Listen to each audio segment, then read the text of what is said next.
نبی اکرم صلی اللہ علیہ وسلم اس قدر حضرت عثمان غنی سے محبت فرماتے. حضرت عثمان غنی رضی اللہ تعالی عنہ کی شہادت کا چرچا اللہ کے محبوب صلی اللہ علیہ وسلم نے ان کی زندگی کے اندر ہی فرمایا تھا. جیسے ہم سیدنا حضرت امام حسین رضی اللہ تعالی عنہ کی شہادت کی بات کرتے ہیں کہ اگر حضرت حسین رضی اللہ تعالی عنہ کی شہادت کا چرچا میرے حضور نے بیان کیا ہے تو حضرت عثمان غنی کی شہادت کو بھی اللہ کے محبوب نے ان کی زندگی کے اندر ہی بیان فرما دیا. کتب احادیث میں روایات ہیں نبی اکرم صلی اللہ علیہ وسلم احد پہاڑ پر تشریف لے گئے تو احد پہاڑ خوشی سے جھومنے لگا اور اللہ کے محبوب علیہ السلام نے اپنا قدم احد پہاڑ پہ رکھا اور فرمایا اے احد تھم جا، ٹھہر جا، تیرے اوپر ایک نبی، ایک صدیق اور 2 شہید موجود ہیں. اور محدثین نے لکھا ہے کہ اس وقت احد پہاڑ پر اللہ کے محبوب تھے یا جناب صدیق اکبر تھے یا پھر حضرت عمر اور حضرت عثمان غنی تھے. اور حضرت عمر رضی اللہ تعالی عنہ بھی شہید ہوئے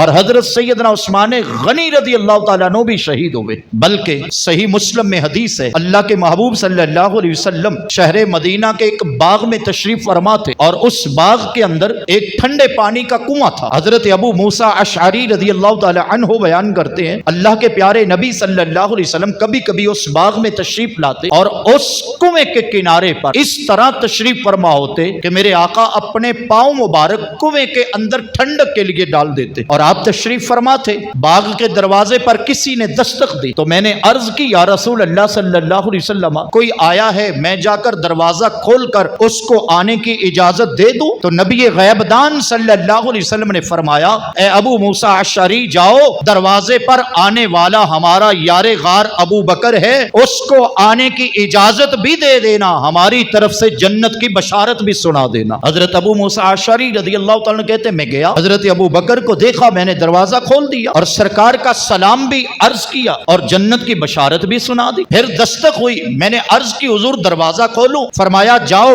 عمر آیا ہے، دروازہ بھی کھول دو، ہمارا سلام بھی دے دو اور جنت کی بشارت بھی سنا دو. پھر دروازے پہ دستک ہوئی تو میں نے عرض کی حضور دروازہ کھولوں؟ فرمایا جاؤ دروازہ کھولنا، ہمارا سلام بھی کہنا، لیکن آنے والے کو کہنا اللہ جنت تو عطا فرمائے گا لیکن آپ کو اللہ تعالی شہادت بھی عطا فرمائے. تو کہتے ہیں کہ میں نے دروازہ کھولا تو آنے والے حضرت سیدنا عثمان غنی رضی اللہ تعالی عنہ تھے. ایک اور حدیث میں میرے آقا کریم صلی اللہ علیہ وسلم نے اپنی امت کے فتنوں کا ذکر کیا اور فتنوں کا ذکر کرتے ہوئے اللہ کے محبوب صلی اللہ علیہ وسلم نے فرمایا کہ ان فتنوں میں میرا عثمان بھی شہید کر دیا جائے گا. ایک حدیث میں آتا ہے حضرت عثمان غنی رضی اللہ تعالی عنہ ایک بار چادر اوڑھ کر جا رہے تھے، رسول پاک صلی اللہ علیہ وسلم نے ارشاد فرمایا کسی نے جنتی دیکھنا ہو تو اس چادر اوڑھ کر جانے والے کو دیکھو. صحابہ کہتے ہم آگے بڑھے تو دیکھا کہ وہ چادر اوڑھ کر جانے والے حضرت عثمان غنی تھے. اور پھر میرے آقا نے فرمایا اے عثمان ایک وقت آئے گا میری امت میں تمہیں مظلومیت کی حالت میں شہید کیا جائے گا، لیکن فرمایا اے عثمان جس وقت تمہاری شہادت کا وقت ہوگا اللہ تمہاری زبان پہ قرآن کی تلاوت کو جاری فرمائے گا. اور پھر ایسا ہی ہوا. میں آپ کی شہادت پہ 2 ایک باتیں عرض کرنا چاہوں گا. سیدنا حضرت عثمان غنی رضی اللہ تعالی عنہ فرماتے ہیں 35 ہجری تھی، آپ نے 12 سال خلافت فرمائی ہے اور 35 ہجری کا یہ سال چل رہا تھا جب فتنہ عروج پہ چلا گیا اور حضرت عثمان غنی رضی اللہ تعالی عنہ پر پانی بند کیا گیا. ہم کربلا کی ہسٹری کو پڑھتے ہیں تو آنکھیں بھر آتی ہیں. کربلا کے اندر سیدنا امام حسین رضی اللہ تعالی عنہ اور آپ کے خانوادے پر فقط 3 دن پانی بند ہوا، لیکن حضرت عثمان غنی پر 40 دن پانی بند کیا گیا. حضرت عثمان غنی رضی اللہ تعالی عنہ پر 3 دن نہیں 40 دن پانی بند کیا گیا. اور کربلا میں پانی لانے والے حضرت عباس علمدار تھے،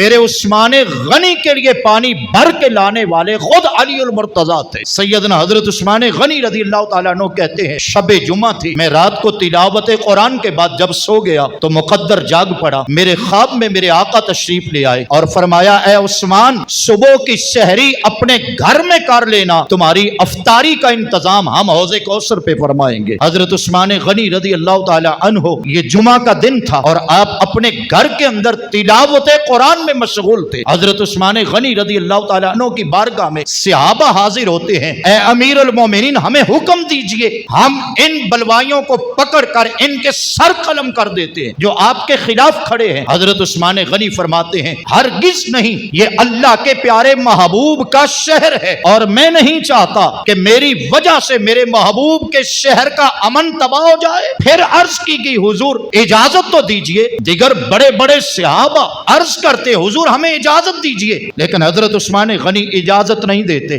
یہاں بتائیے تو صحیح, لوگ تو اپنا اقتدار بچانے کے لیے علماء کو بھی شہید کرنے سے دریغ نہیں کرتے, اپنی کرسی کو بچانے کے لیے. یہاں تو مسجدوں کو بند کروا دیا جاتا ہے اپنی کرسی کو بچانے کے لیے. لوگ نہ جانے کس کس میدان سے گزر جاتے ہیں, لیکن حضرت عثمان غنی رضی اللہ تعالی عنہ جو امیر المومنین بھی ہیں, اقتدار بھی ہے, طاقت بھی ہے, فوج بھی ہے, آپ حکم ارشاد فرما دیتے تو سب کچھ ہو جاتا. لیکن حضرت عثمان غنی رضی اللہ تعالی عنہ نے اپنی جان تو راہ خدا میں قربان کر دی, لیکن محمد مصطفیٰ کے شہر کی مٹی کو بھی میلا نہیں ہونے دیا.